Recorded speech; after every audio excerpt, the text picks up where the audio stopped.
नमस्कार बंधुरा आजकेर आमार रेसिपि पालंग शाक दिए चिंगड़ी माछेर घन्ट एकदम कम उपकरण दिए कम समयेर मध्य बानानो जाय। एटा सबाई बानाते पारबे, कोनो असुविधा होबे ना। शुरू थेके शेष पर्यन्त रेसिपिटा देखार जोन्नो अनुरोध रइल। ताहले चलुन आजकेर रेसिपिटा शुरू करे दिई। प्रथमे कड़ार मध्य तेल दिए दिते होबे।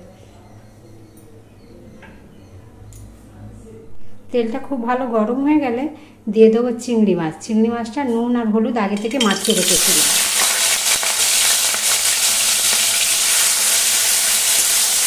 चिंगड़ी माछटा तेलेर उपर नाड़ाचाड़ा करे हालका करे बेश भेजे निয়েছি। चिंगड़ी माछ बेশি भाजते लागे ना, अल्प भाजलेই হবে। এবারে তুলে নেব। আর একটু তেল দিয়ে দেব অল্প করে। फोड़न दिए देव जिरे। जिरेटा भाजा भाजा हो गले दिए देव आलू मूलो और बेगुन एक साथे भेजे नेब। समस्त किछु सब्जी खूब भालो करे नाड़ाचाड़ा करे भेजे नेब।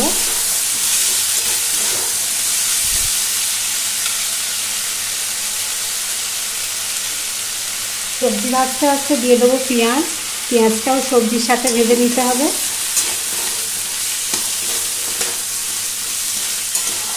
सब्जी खूब भालो करे भाजा हो गेছে। एरपरे दिए देबो आदा और जिरे बाटा।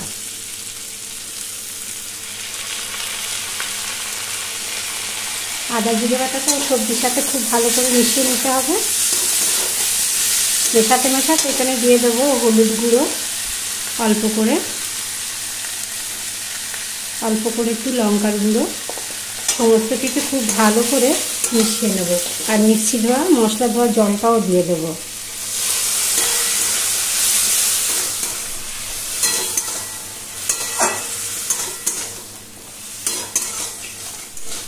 সবজি খুব ভালো করে মশলার সাথে কষা হয়ে গেছে। এরপরে দিয়ে দেবো কেটে রাখা পালং শাকটা। পালং শাকটা এরকম ছোট ছোট করে কেটে নিয়েছিলাম। আর বাজারে গেছিলাম, বাজারে গিয়ে দেখলাম খুব সুন্দর টাটকা পালং শাক ছিল। তাহলে পালং শাক নিয়ে যাই। এই পালং শাক দিয়ে आलू मूलो बेगुन दिए तरकारिटा बानाबो। और ये तरकारिटा केमन होबे अवश्यई तोमरा कमेंट करे जानियो।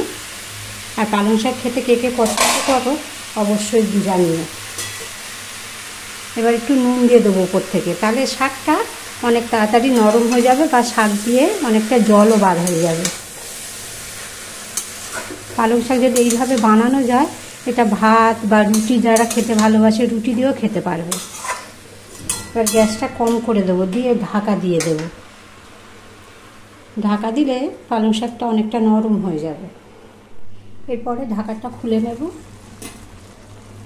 দেখুন শাক দিয়ে কতটা জল বার হয়ে গেছে, অনেকটা জল বার হয়ে গেছে। আর জল দিতে লাগবে না।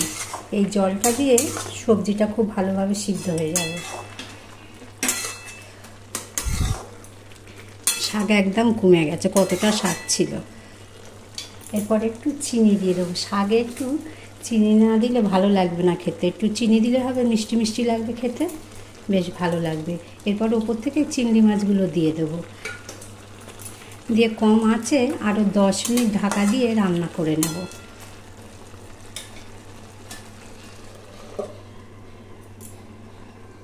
10 মিনিট পরে ঢাকাটা খুলে নেব। দেখুন পালং শাকের তরকারিটা কতটা নরম হয়ে গেছে আর সমস্ত সবজি খুব ভালোভাবে সিদ্ধ হয়ে গেছে।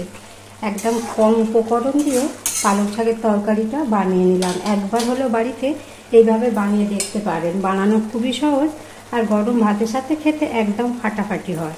আর এই দেখুন নামাবার আগে একটু ভাজা জিরের গুঁড়ো দিলে আরও খেতে খুব ভালো লাগবে। তাহলে বন্ধুরা আজকের মতন এখানেই শেষ করলাম। আবার দেখা হবে আপনাদের সাথে নতুন রেসিপিতে। সবাই ভালো থাকবেন, সুস্থ থাকবেন। গ্যাসটা অফ করে দিয়ে নামিয়ে নেব। আর ভাজা মশলাটা খুব ভালো করে তরকারির সাথে মিশিয়ে নেব। একদম রেডি হয়ে গেছে পালং শাকের তরকারিটা।